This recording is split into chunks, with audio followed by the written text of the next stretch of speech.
ಜಮೀನು ವಿಚಾರಕ್ಕೆ ಎರಡು ಗುಂಪುಗಳ ನಡುವೆ ಮಾರಾಮಾರಿನೇ ನಡೆದು ಹೋಗಿದೆ. ಈ ಘಟನೆ ಆಗಿರೋದು ಬೆಳಗಾವಿಯಲ್ಲಿ. ಬೆಳಗಾವಿ ಜಿಲ್ಲೆಯ ಖಾನಾಪುರ ಪಟ್ಟಣದ ವಿದ್ಯಾನಗರದಲ್ಲಿ ಗಲಾಟೆ ಆಗಿರೋದು.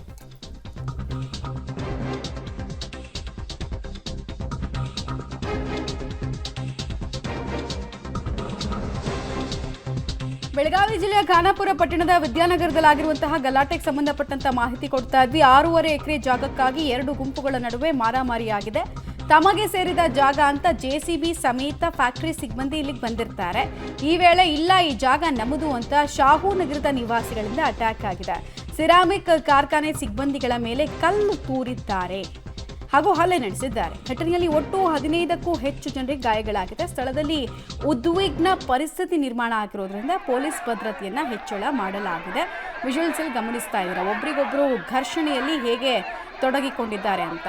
ಒಬ್ಬರನ್ನ ಕೆಳಗೆ ಬೀಳಿಸಿ ಅವ್ರ ಮೇಲೆ ಹಲ್ಲೆ ಮಾಡುವಂತಹ ಪ್ರಯತ್ನಗಳು ಅಲ್ಲಲ್ಲಿ ಆಗ್ತಾ ಇದೆ. ಈ ಎಲ್ಲ ವಿವಾದದ ಕೇಂದ್ರ ಬಿಂದು ಆಗಿರೋದು ಈ ಜಾಗ ಕಾರ್ಖಾನೆಗೆ ಸಂಬಂಧಪಟ್ಟಿದ್ದು ಅಂತ ಫ್ಯಾಕ್ಟರಿ ಸಿಬ್ಬಂದಿ ಜೆಸಿಬಿ ಸಮೇತ ಬಂದಿದ್ದಾರೆ.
ನೋಡಿ ಯಾವ ಹಿಂಸಾತ್ಮಕ ರೂಪವನ್ನು ಪಡ್ಕೊಂಡಿದೆ ಘರ್ಷಣೆ ಅಂತ. ಒಬ್ರೊಬ್ರ ಕೈಯಲ್ಲಿ ಕೋಲ್ ಇದೆ, ಬ್ಯಾಟ್ ಇದೆ. ನೋಡಿ ಆ ಮಹಿಳೆ ಒಬ್ರು ರೆಕಾರ್ಡ್ ಮಾಡ್ತಾ ಇರುವಂತಹ ವ್ಯಕ್ತಿ ಕಡೆಗೂ ಕೂಡ ಹಲ್ಲೆ ಮಾಡೋದಕ್ಕೆ ಮುಂದಾಗ್ತಾಳೆ. ಇದ್ರ ಜೊತೆಗೆ ಇಟಿಕೆ ಕಲ್ಲೆಲ್ಲ ಮಹಿಳೆಯರು ಕೂಡ ಇಟ್ಕೊಂಡಿದ್ದಾರೆ. ಈ ಥರದ ಪ್ರಚೋದನೆ ಎಲ್ಲ ಯಾರು ಕೊಟ್ಟರು ಅನ್ನೋದು ಪ್ರಶ್ನೆ. ಏನೇ ಆಗಲಿ ಕಾನೂನಿತ್ತು, ಕಾನೂನಿನ ಮೂಲಕ ಹೋಗ್ಬೋದಾಗಿತ್ತು. ಬಟ್ ಕಾನೂನನ್ನು ಕೈಗೆ ತೆಗೆದುಕೊಳ್ಳುವಂತಹ ಕೆಲಸ ಎಲ್ಲೋ ಚೂಡಿದಾರ್ ಮಹಿಳೆ ಅಂತೂ ಒಳ್ಳೆ ಭದ್ರಕಾಳಿ ರೀತಿ ಆಡ್ತಾ ಇರೋದನ್ನು ನೀವು ಗಮನಿಸ್ತಾ ಇದ್ದೀರಿ. ಕೈಯಲ್ಲಿ ಒಂದು ಕಡೆಗೆ ಇಟ್ಟಿಗೆ ತೊಗೊಂಡು ಎಸಿತಾಳೆ ಸಿಕ್ಕವ್ರ ಮೇಲೆ, ಇನ್ನೊಂದು ಕಡೆಗೆ ಕೋಲ್ ಇಟ್ಕೊಂಡು ಅಟ್ಟಾಡಿಸ್ತಾಳೆ ವ್ಯಕ್ತಿಗಳನ್ನು. ಒಟ್ಟಲ್ಲಿ ಘರ್ಷಣೆಗೆ ಕಾರಣ ಆಗಿರೋದು 6.5 ಎಕರೆ ಜಾಗ ಅನ್ನೋದು ಗೊತ್ತಾಗ್ತದೆ. ಯಾರದ್ದು ಜಾಗ, ಡಾಕ್ಯುಮೆಂಟ್ಸ್ ಏನು ಹೇಳುತ್ತೆ, ಆಮೇಲೆ JCB ಎಲ್ಲ ಬರುತ್ತೆ ಅಂದರೆ ಪೊಲೀಸ್ ಪ್ರೊಟೆಕ್ಷನ್ ಇರಬೇಕಾಗಿತ್ತು. ಮತ್ತು ತಹಶೀಲ್ದಾರ್ದು ದೊಡ್ಡ ಕೆಲಸ ಇದು. ಈ ಥರದ್ದೆಲ್ಲ ಚಿಕ್ಕ ಪುಟ್ಟ ಗೊಂದಲ ಎಲ್ಲ ಇರುತ್ತೆ ಊರಿನ ಜಾಗ ಜಮೀನು ಅಂದಾಗ.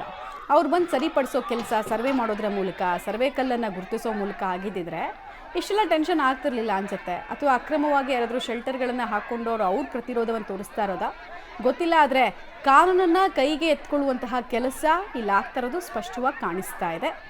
ಹಲ್ಲೆ, ಹಿಂಸೆಯಲ್ಲಿ ಜನ ಪರಸ್ಪರ ತೊಡಗಿಕೊಂಡಿದ್ದಾರೆ. ಎಲ್ಲವೂ ಆಗ್ತಾ ಇರೋದು 6.5 ಎಕರೆ ಮಣ್ಣಿಗಾಗಿ ಅನ್ನೋದರ ಡೀಟೇಲ್ಸ್. ಸ್ಪಾಟಲ್ಲಿ JCB ಇರೋದನ್ನು ನೋಡ್ತಾ ಇದ್ದೀರಾ. JCB ನುಗ್ಸೋದಕ್ಕೆ ಪರ್ಮಿಷನ್ ಅವ್ರ ಹತ್ರ ಇತ್ತ? RTC ಏನು ಹೇಳುತ್ತೆ? ಆಮೇಲೆ ಇಷ್ಟೊಂದು ಕನ್ಫ್ಯೂಷನು, ಇಷ್ಟೊಂದು ಹಿಂಸೆಗೆ ಯಾಕೆ ಇಡೀ ಇಶ್ಯೂ ಕಾರಣ ಆಯಿತು ಅನ್ನೋದು ಮಾತ್ರ ಪ್ರಶ್ನಾರ್ಥಕ ಚಿಹ್ನೆಯಾಗಿ ಉಳಿತಾ ಇದೆ.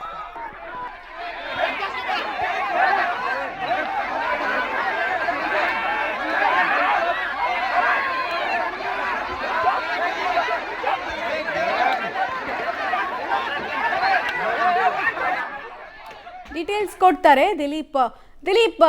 ಘರ್ಷಣೆಗೆ ಕಾರಣ ಆಗಿರುವಂತಹ ಜಾಗ ನಿಜಕ್ಕೂ ಕೂಡ ಯಾರ್ದು? ಆಮೇಲೆ JCB ಬಂದಿದೆ ಅಂತ ಹೇಳಿದ್ರೆ ಪೊಲೀಸ್ ಪ್ರೊಟೆಕ್ಷನ್ ಜೊತೆಗೆ ಬಂದ್ರ? ಪೊಲೀಸರಿಗೆ ಈ ಜಾಗವನ್ನು ತೆರವು ಮಾಡ್ತಾ ಇದೀವಿ ನಾವು ಅಂತ ಇನ್ಫಾರ್ಮೇಷನ್ ಏನಾದರೂ ಕೊಟ್ರಾ?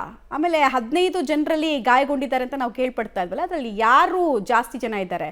ಕಾರ್ಖಾನೆ ಸಿಬ್ಬಂದಿಗಳ ಅಥವಾ ಜನಸಾಮಾನ್ಯರ? ಮಮತಾ, ಪ್ರಮುಖವಾಗಿ ಏನಂತಂದ್ರೆ ಎರಡು ಪಾರ್ಟಿಗಳು ಕೂಡ ಪೊಲೀಸರ ಗಮನಕ್ಕೆ ತಂದಿಲ್ಲ. ಈ ತರ ಆಗತ್ತೆ, ನಮಗೆ ಈ ತರ ವ್ಯಾಜ್ಯ ಇದೆ, ನಾವಿಬ್ರು ಕೂಡ ಏನಂತಂದ್ರೆ ಈ ಒಂದು 6.5 ಎಕರೆ ಜಮೀನಿನಲ್ಲಿ ನಾವು ಹೊಡೆದಾಡ್ತಾ ಇದೀವಿ ಅಂತ. ಯಾಕೆ ಅಂತಂದ್ರೆ ಒಂದಿಷ್ಟು ತೊಂದರೆ ಇದೆ, ಒಂದಿಷ್ಟು ಪ್ರಾಬ್ಲಮ್ ಇದೆ ಅಂತಂದ್ರೆ ಅವರು ಸಂಬಂಧಪಟ್ಟಂತ ಪೊಲೀಸ್ ಸ್ಟೇಷನ್ ಗಮನಕ್ಕೆ ತರಬೇಕಾಗಿರುತ್ತೆ. ಆದ್ರೆ ಪೊಲೀಸರಿಗಾಗ್ಲಿ ಅಥವಾ ಸಂಬಂಧಪಟ್ಟ ತಹಶೀಲ್ದಾರರಿಗೆ ಅದು ಕೂಡ ಗಮನಕ್ಕೆ ಬರೋದಿಲ್ಲ.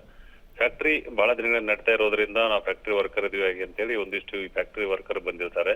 ಜೊತೆಗೆ 6 ಎಕರೆ ಜಮೀನು ನಮ್ದಿದೆ ಅಂತ ಹೇಳಿ ಆ ಜಮೀನ್ ಮಾಲೀಕರು ಕೂಡ ಏನೋ ವ್ಯಾಜ್ಯ ಇದೆ, ಆ ಮಾಲೀಕರು ಕೂಡ ಬಂದು ಪರಸ್ಪರ ಜೋರಾಗಿ ಹೊಡೆದಾಡ್ಕೊಂಡಿದ್ದಾರೆ. ಶಾಹುನಗರದಿಂದ ಬಂದಂತ ಒಂದಿಷ್ಟು ಯುವಕರು ಕೂಡ ತಾವು ನೋಡುಗಳು ಬ್ಯಾಟು ಸ್ಟ್ರೈಕ್ ಎಲ್ಲ ಸ್ಟಂಪಲ್ ಅಥವಾ ಹೊಡೆದಾರೆ. ಈ ಒಂದು ಘಟನೆಯಲ್ಲಿ 8ಕ್ಕೂ ಹೆಚ್ಚು ಜನರಿಗೆ ಗಾಯಗಳಾಗಿದೆ. ಇಬ್ಬರನ್ನ ಬೆಳಗಾವಿಯ ಜಿಲ್ಲಾಸ್ಪತ್ರೆಗೆ ದಾಖಲು ಮಾಡಿದ್ದಾರೆ. ಮತ್ತೆ ಅವರು ಔಟ್ ಆಫ್ ಡೇಂಜರ್ ಅಂತ ಹೇಳ್ತಾ ಇದ್ದಾರೆ. ಆದ್ರೂ ಕೂಡ ಅವ್ರಿಗೆ ಸುಮಾರು 15-20 ದಿನಗಳವರೆಗೆ ಟ್ರೀಟ್ಮೆಂಟ್ ನೀಡಬೇಕಾಗಿತ್ತು ಅಂತ ಹೇಳಿ ಒಂದು ವೈದ್ಯರ ಮೂಲಗಳಿಂದ ತಿಳಿದು ಬರ್ತಾ ಇರುವಂತದ್ದು. ಜೊತೆಗೆ DSP ಏನು ಬೈಲುಂಗಲ್ DSP ಅವರು ಈಗಾಗಲೇ ಸ್ಥಳಕ್ಕೆ ಭೇಟಿ ಕೊಡ್ತಾ ಇದ್ದಾರಂತೆ. ಅವ್ರಲ್ಲಿ ಮಾಹಿತಿ ಪಡೆದು ಎಲ್ಲವನ್ನು ಕೂಡ ಸೇರಿಸಿ ಈಗ ಆ ಸ್ಥಳದಲ್ಲಿ ಯಾವುದೂ ಗಲಾಟೆ ಇಲ್ಲ ಮಮತಾ. ಧನ್ಯವಾದ ದಿಲೀಪ್ ತಮ್ಮೆಲ್ಲ ಮಾಹಿತಿಗಾಗಿ. ಕಾನೂನನ್ನ ಕೈಗೆತ್ತಿಕೊಳ್ಳೋ ಕೆಲಸವನ್ನ ಜನ ಮಾಡಿದ್ದಾರೆ. ಈ ಮೂಲಕ ತಮ್ಮ ಹೋರಾಟ ಪ್ರತಿರೋಧವನ್ನ ದಾರಿ ತಪ್ಪಿಸೋ ಕೆಲಸವನ್ನ ಅವರೇ ಮಾಡ್ಕೊಳ್ತಾ ಇದ್ದಾರೆ. ಒಬ್ಬೊಬ್ಬರ ಕೈಯಲ್ಲಿ ಕೂಡ ಲಾಠಿ ಇದೆ, ಮತ್ತೆ ದೊಣ್ಣೆ ಇದೆ, ಬ್ಯಾಟ್ ತಂದಿದ್ದಾರೆ, ಮನೇಲಿ ಸಿಕ್ಕಕ್ಕಿದ್ದು ಏನೇನು ಇನ್ನೊಬ್ಬರನ್ನ ಘಾಸಿಗೊಳಿಸಬಹುದು ಆ ಎಲ್ಲ ವೆಪನ್ಸ್ ಅನ್ನ ಯೂಸ್ ಮಾಡಿದ್ದಾರೆ ಅನ್ನೋದು ಗೊತ್ತಾಗ್ತಾ ಇದೆ. ಮಹಿಳೆಯರು ಇದ್ದಾರೆ ಅದರಲ್ಲಿ, ಈ ಗಲಾಟೆಯಲ್ಲಿ ಪುರುಷರು ಕೂಡ ಇದ್ದಾರೆ.